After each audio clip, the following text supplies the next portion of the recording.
आणि अत्यंत कमी वेळात जमलेल्या भावांना आणि बहिणींना पहिल्या प्रसंग आपण अहमदवाई कॉम्रेड आदित्य अभ्यंकर समाजवादी पार्टी CPM यांचा आणि शेकाप या तीन पक्षांचं पुण्याच्या आव्हानामध्ये पाहिजे तेवढ्या कमी वेळामध्ये इतके चांगल्या संख्येनं लोक या ठिकाणी एकत्र आलेले आहेत याबद्दल दुसरी महत्त्वाची गोष्ट की आजचा अजेंडा तर आपल्याला सर्वांना माहितीच आहे। लोकसभेच्या निवडणुकीमध्ये अत्यंत जीव तोडून काम केलं इंडिया आघाडीचं आणि त्यावेळी मागच्या प्रादेशिक पक्षांच्या मेळाव्यात जयंत भाईंनी आपल्याला सांगितलं होतं की आता जागा मागायच्या नाहीत, भांडायचं नाही, काही करायचं नाही, आपण फक्त इंडिया आघाडीचं काम करायचं आणि आपण अत्यंत इमानदारीत महाराष्ट्रामध्ये कुठल्याही प्रकारच्या साधनांची वाट न बघता आपण काम केलं आणि याच्याबद्दल तर खुद्द उमेदवार हे धुळे लोकसभा मतदारसंघामध्ये 3000 मतांनी डॉक्टर शोभाताई बच्चाव आलेले आहेत आणि याचं एक कारण हे धार्मिक ध्रुवीकरणासाठी सांगितलं जातं। मालेगावमध्ये 1,98,000 मतं पडली तर हे बरोबरच आहे, पण त्याचबरोबर दुसरी महत्वाची गोष्ट मालेगाव वगळता इतर 5 मतदारसंघातले आदिवासी आणि दलित हे मतदान सुद्धा यावेळेस मोठ्या संख्येनं बाहेर पडलं आणि जवळजवळ 75,000चं लीड या 5 मतदारसंघामध्ये विधानसभा मतदारसंघांमध्ये भाजपचं लीड कमी करून मागच्या वेळचे माजी मंत्री हे त्या ठिकाणी पडलेले आहेत, पराभूत झालेले आहेत। याच्यामध्ये मालेगाव मध्यमधले समाजवादी पार्टी आणि मालेगाव वगळता इतर मतदारसंघांमधले आदिवासी आणि दलित या शक्तींमध्ये काम करणारी आंबेडकरी चळवळ आणि लालबावट्याची चळवळ यांचं मोठं योगदान आहे, हे आपण संकल्प त्यांना सांगितलेलं आहे। भाई आम्ही शरद पवार साहेबांना भेटून दिल्लीमध्ये 2 खासदार मालेचे जे 2 खासदार बिहारमधून निवडून आलेले आहेत, कॉम्रेड राजाराम सिंग आणि कॉम्रेड सुदामा प्रसाद यांना घेऊन आम्ही पवार साहेबांना भेटलो आणि सांगितलं की लोकसभेच्या वेळेस आम्ही जीव तोडून काम केलेलं आहे आणि आता मात्र डाव्या पक्षांना स्पेस मिळाली पाहिजे आणि महाराष्ट्रामध्ये आता तर अटीतटीची लढाई आहे। प्रत्येक मतदारसंघात किमान 5 ते 8,000 मतदार डाव्या पक्षांचा आहे आणि हे मतदार आम्ही जर तुमच्याकडे वळवलं नाही तर यावेळी महाविकास आघाडीचं काही खरं नाही, हे स्पष्टपणे आपण सांगितलं पाहिजे, गावोगाव सांगितलं पाहिजे आणि यावेळेस अजिबात एकाही जागेसाठी आपण रिजनेबल मागतो, प्रामाणिकता राजकारणामध्ये कोणीच नाही, आपण इमानदारीत मागतो, जिथं काम आहे त्याच जागा मागतो, उलट मी जागा पाहिजे, तो उमेदवार चांगला आहे, असले धंदे आपण करत नाही। राजकारणाकडे धंदा म्हणून बघणाऱ्यांना आपण की इमानदारी हे आमच्यामुळे ओळखली जाते, इमानदारीचं दुसरं नाव लालबावटा आहे, आंबेडकरी चळवळ।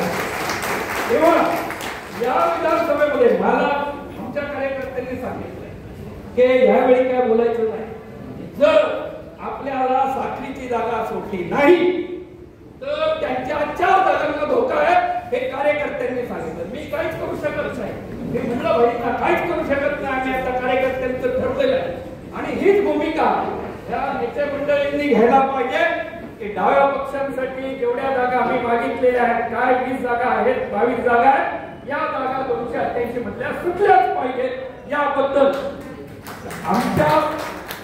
आमचं वर्षानुवर्ष कष्टकऱ्यांचं नेतृत्व, कष्टकऱ्यांचा बुलंद आवाज असलेलं सोलापूरचं सीट, हे सीट का सोडायला आपण तयार नाही, या सीट बद्दल पण बोलला पाहिजे। प्रत्येक सीट एक सीट म्हणजे 1 इंचाची लढाई यावेळी आपल्याला करावी लागेल। महाविकास आघाडीला शेवटच्या फॉर्म भरेपर्यंत आणि फॉर्मच्या माघारीपर्यंत आपलं भांडण चालू ठेवावं लागेल, हे आपल्याला करण्यात दिल्याशिवाय या निवडणुकीत गत्यंतर नाही। नंदुरबार लोकसभा मतदारसंघामध्ये साखरी विधानसभा मतदारसंघाला 55,000चं लीड दिलेलं आहे, नवापूरमध्ये 63,000चं लीड हे नंदुरबारच्या ऍडव्होकेट गोवाल पारवींना दिलेलं आहे। नंदुरबारच्या जिल्हा काँग्रेसचे अध्यक्ष आमदार शिरीष नाईकांनी मतमोजणीतनं बाहेर पडताना मला फोन केला आणि सांगितलं, भाऊ आभार, अख्ख्या मतदारसंघामध्ये सर्वात जास्त लीड नवापूरनी दिलं आणि तुमच्यामुळे हे शक्य झालं। हे सगळे कबूल करतात खासगी, मग खासगी जे कबूल करतात ते तुमच्या आमच्याशी तर करार केलेला आहे लोकसभा निवडणुकीच्या आधी दोन्ही लोकसभा उमेदवार आणि दोन्ही जिल्हा काँग्रेसच्या अध्यक्षांनी लिहून दिलेलं आहे की लोकसभा निवडणुकीनंतर येणाऱ्या विधानसभा निवडणुकीमध्ये साक्री विधानसभा मतदारसंघ सत्यशोधक कम्युनिस्ट पक्षाला सोडणार. म्हणजे लिहून दिले तरी तुम्ही पाळणार नाही का? आम्ही आतापर्यंत बाहेर पत्रकारांपर्यंत ते आणलेलं नाही, पण आता मात्र जर त्यांनी लवकरात लवकर डाव्या पक्षांच्या जागा डिक्लेअर केल्या नाही तर आम्हाला एक एक अस्त्र काढावं लागेल आणि हे जाहीर करायला झालेला हा करार पण आम्ही जनतेला सांगणार आहोत. त्यामुळं याचं कारण असं आहे, मी जाहीरपणे विचारलं महाविकास आघाडीच्या वाटेच्या राज्यातले नेते होते त्यांना म्हणून ते त्यांच्यापेक्षा इतर इलेक्टिव्ह मेरिटचा पण प्रश्न आहे. म्हणजे तुमच्या इलेक्टिव्ह मेरिट मध्ये इमानदारी नावाची गोष्ट आहे की नाही? इलेक्टिव्ह मेरिट साठी तुम्ही भाजपमधून आणणार, इकडनं आणणार, आयात करणार, त्याला देणार, आमच्यावर बसवणार त्यांना, हे चालणार नाही. आणि दुसरी महत्वाची गोष्ट हे इलेक्टिव्ह मेरिट जे ना ते निवडणुकीमध्ये सिद्ध होईल. आणि आम्ही जर तुम्हाला मतदान केलं नसतं तर तुमचं इलेक्टिव्ह मेरिट काय आहे ते हरियाणामध्ये दिसलेलंच आहे, बरोबर आहे ना? तर त्याच्यामुळे या गोष्टी महाविकास आघाडीने लक्षात घेतल्या पाहिजे. महाविकास आघाडीने डाव्या पक्षांना जागा सोडल्या पाहिजे. आम्ही जनतेच्या प्रश्नांवर लढणारे लोक आहोत आणि RSSच्या विरोधामध्ये, जातीवादी शक्तींच्या विरोधामध्ये आमने सामने लढणारे आपणच लोक आहोत. गोळ्या खाणारे डॉक्टर नरेंद्र दाभोळकर आणि कॉम्रेड गोविंद पानसरे हे आमचेच लोक होते. आम्ही गोळ्या खातो, आम्ही रस्त्यावर त्यांच्याशी दोन हात करतो. तर आम्हाला संसदीय राजकारणामध्ये सुद्धा लाल बावट्याला एक जागा, एक स्पेस मिळाली पाहिजे, एक अवकाश मिळाला पाहिजे की ज्या ठिकाणी उभं राहून आम्ही आमच्यावरच्या कष्टकऱ्यांवरच्या अन्यायाच्या विरोधामध्ये कष्टकऱ्यांच्या बाजूने लढण्यासाठी, आम्ही आमचा आवाज कष्टकऱ्यांचा बुलंद करण्यासाठी लढू शकू, अशी स्पेस, असा अवकाश हा संसदीय राजकारणामध्ये मिळाला पाहिजे. आणि म्हणून दलित, आदिवासी, मुस्लिम हे सर्व घटक आहेत, दबलेले घटक, कष्टकरी घटक, या घटकांसह शेतकरी विभाग हा मोठ्या प्रमाणावर आपल्या बाजूला आहे.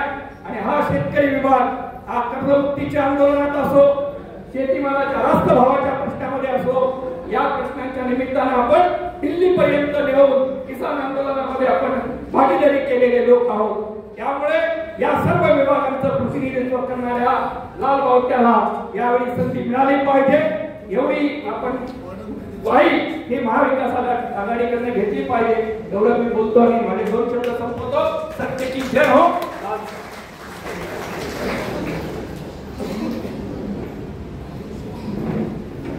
यानंतर मार्क्सवादी